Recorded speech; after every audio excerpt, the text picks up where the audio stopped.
Hello friends, welcome to Sociology for Competitive Exams. In this video, we're gonna have a look at the comparison between sociology and economics. This topic is very important if you are preparing for UPSC Civil Service Mains. They have asked four times in paper one, especially in 2005, 2009, 2021, and 22.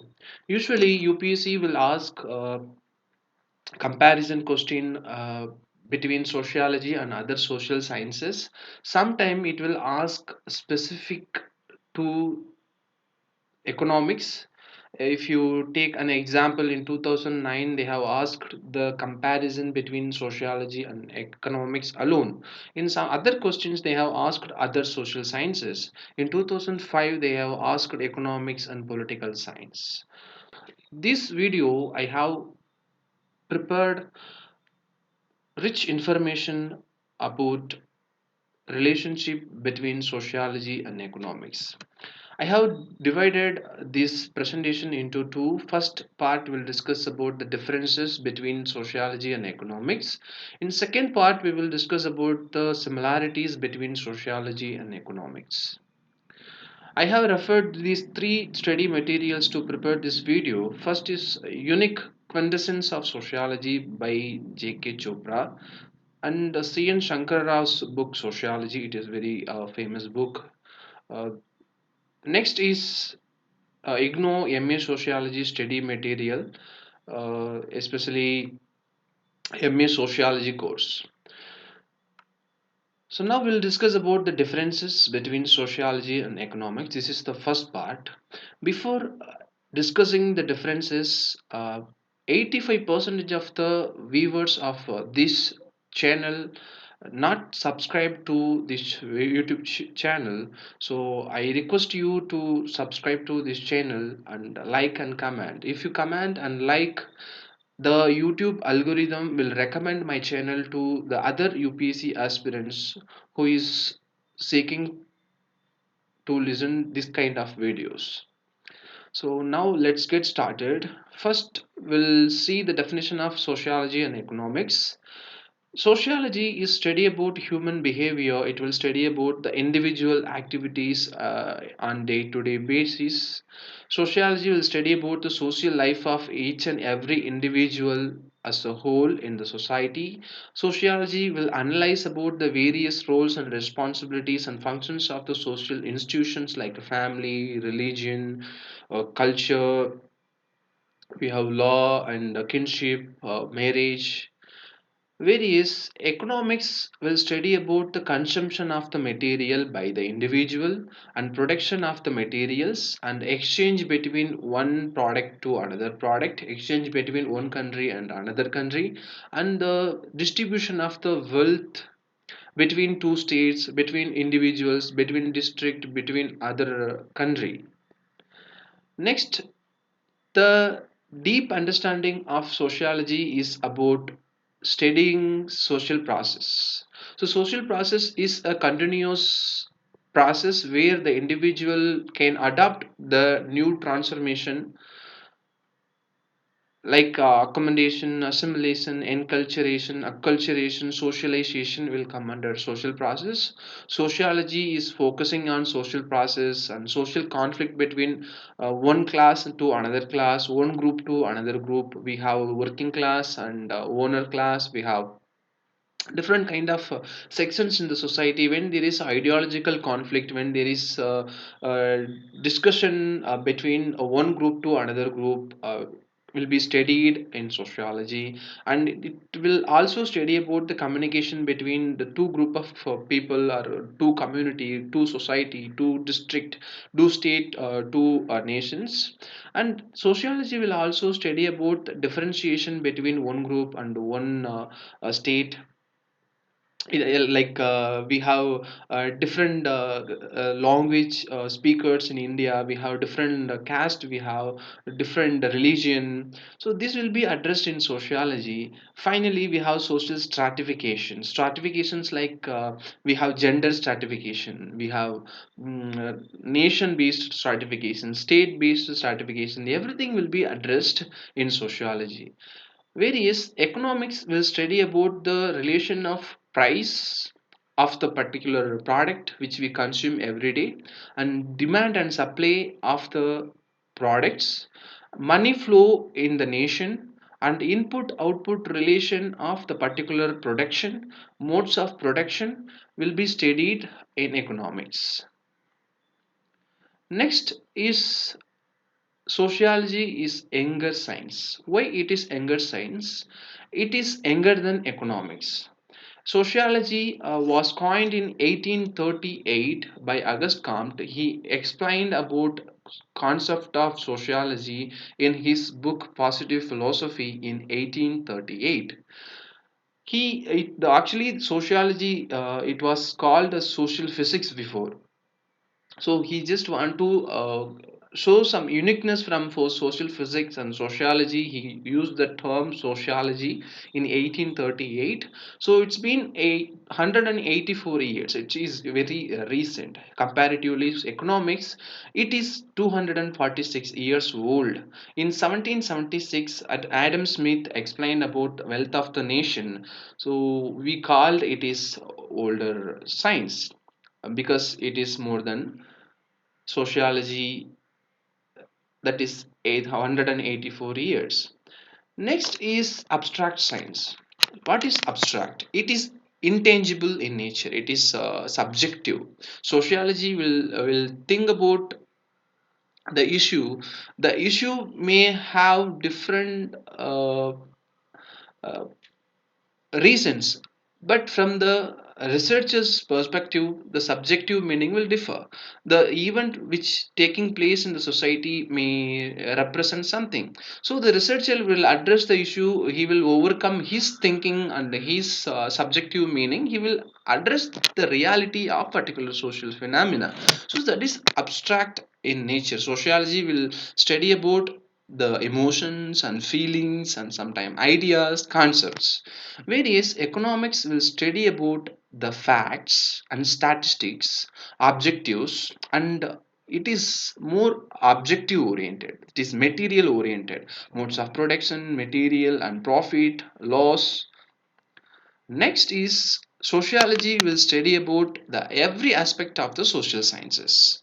We have religion, we have polity and economy and family, kinship, culture.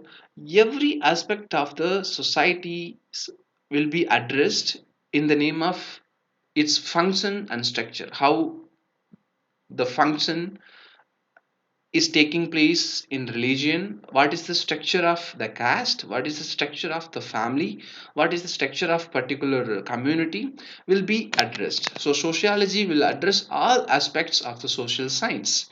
Economics is specific, it is economy oriented.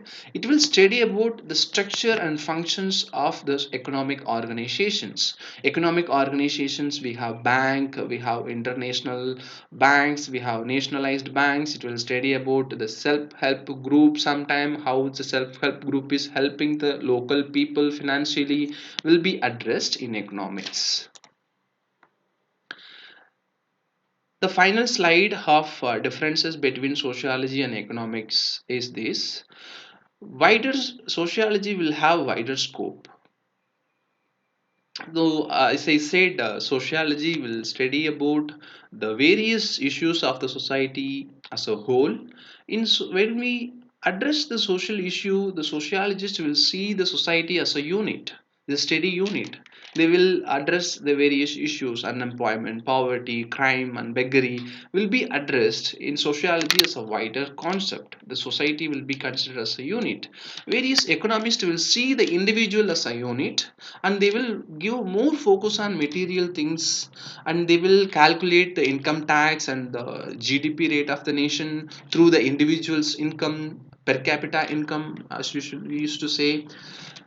So it is more economic based and tax based, income based, and material based. Next is social activities of the individuals. So social activities are daily activities by the social animal, that is social being. The individual will be doing different activities based on their culture, based on their familial background, based on their community. So the social activities of the individual like dowry, suicide, religion, culture, and family will be addressed in sociology, that is societal activity. It is also known as social action. Next is economic. Various in economics will study about the individual's economic activities, like inflation, the poverty, the income rate, annual income of the individual, and unemployment and unemployability. It will come under economic effect. Finally, we have one important quote that man as a social animal. In Aristotle, we have Aristotle. He is a famous philosopher. He defined that man as a social animal. If you take various economics, it tells that man as a economic being. Now we're gonna have the second part, the similarities between sociology and economics. Sociology and economics both will study about unemployment, child labor, beggary, and inequality, but the perspective of the subjects will differ. Sociology will see the norms and values of the society when it comes to unemployment, and economics will see the market condition to study the unemployment. If you take some society, they will not allow women to work in environment. There will be certain norms, they cannot go for work after they get married. So the sociology will study about the norms and values, how it create unemployment. Economics will study about the market condition, how it create unemployment, like when there is a less number of job openings, when there is unemployability is a person is not having skill to work in a particular situation. So this is unemployability. So economists will address the less number of job openings and unemployability which cause unemployment. Next is child labor. So sociologists will observe the various familial issue and cultural issue which cause the children become child labor. So when there is a divorce between husband and wife, when a wife is not getting financial support, she may ask the child to work in industries, so that leads to child labor. When there is a wife battering, when there is a domestic violence, which also cause child labor. And economist will observe the debt, why the child is working because of debt, an economical issue. When there is a less fund for education, when the government is allotting less fund to give meals, midday meals, morning meals, the child will not go for education, because when the child is having poverty, the child will prefer to work and earn money. So next is migration also one of the reasons for child labor. When the other state or other country person is migrated to India, they will be having no identification or identity to get into the government school. Sometime they will also know don't have the economic support or financial support to do their basic things to get education. So that is migration also one of the reason for child labor. Next is beggary. So beggary is about begging in the street.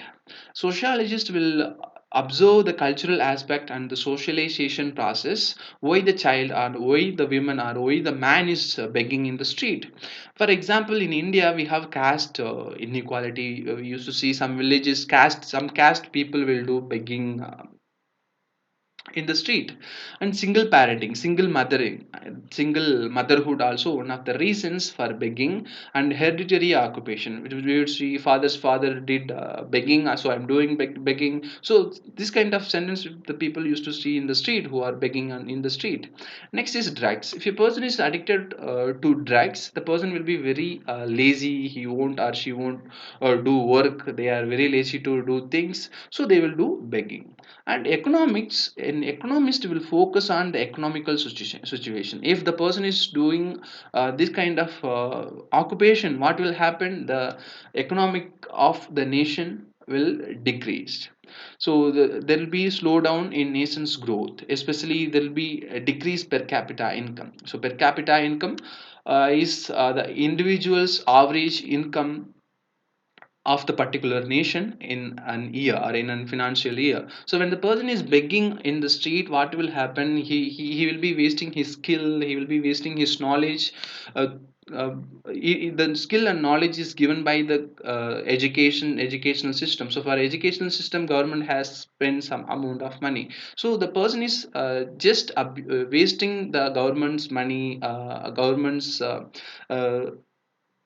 various schemes to develop his skill or her skill. So in beggary, ultimately the person will be wasting his skill and knowledge and the labor. He'll be simply sitting and begging in the street. It will cause to decrease the per capita income. Next is inequality. How sociologists address the inequality is based on caste. So how caste is causing inequality and discrimination between the low class, high class people. I mean, high low caste and high class people.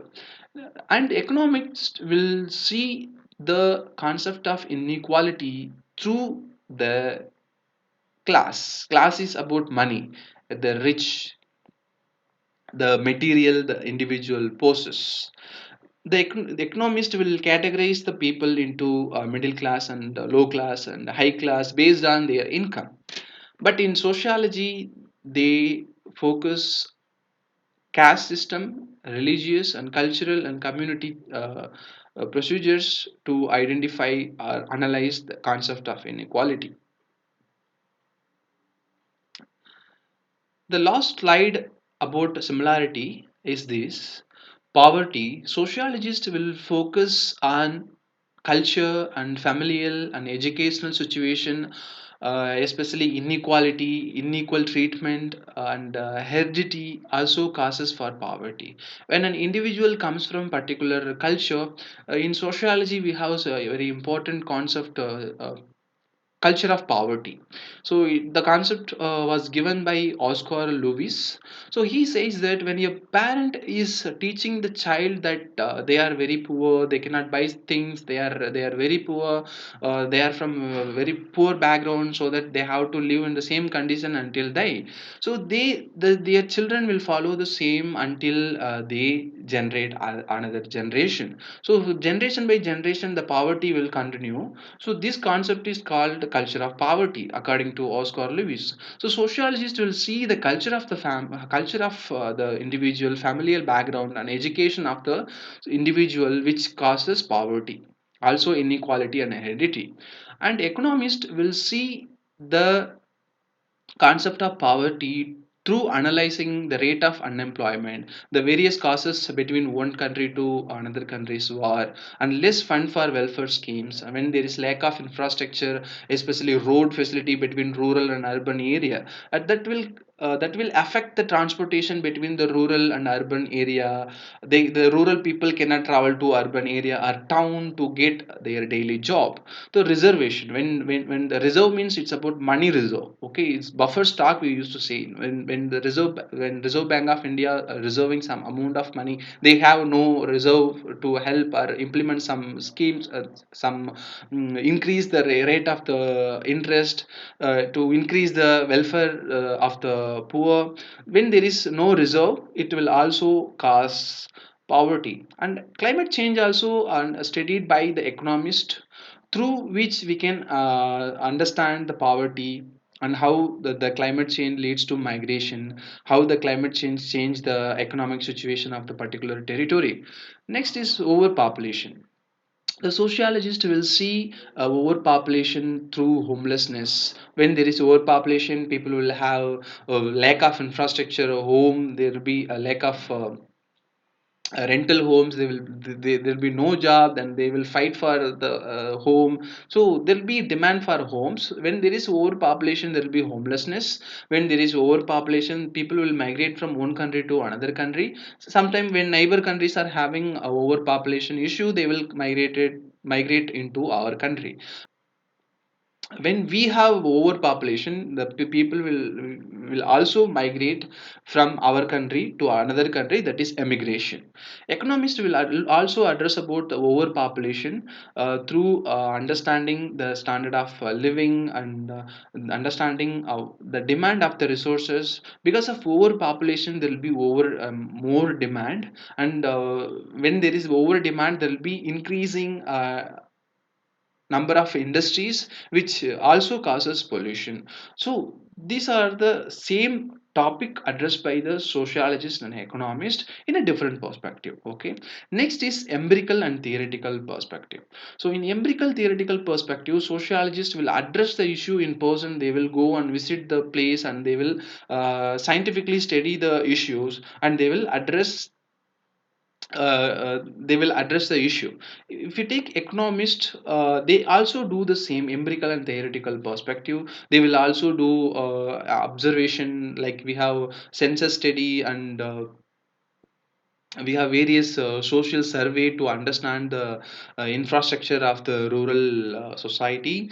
So they also do the same, and also they study the text, also observe the society, also study the issues of the society. Finally, we have the interdependent and interrelated concept. Both sociology and economics have interdependent and interrelated. If you take social change, how the social change will take place in the society. When there is a change in economic system, political system, cultural system, familial system, and religious system. So ultimately social change will take place when there is change in these social institutions. Okay, so social change is interdependent and interrelated with the economy, polity, culture, family, and religion, and kinship, and law, and government. Also economic is directly related and interdependent uh, with sociology.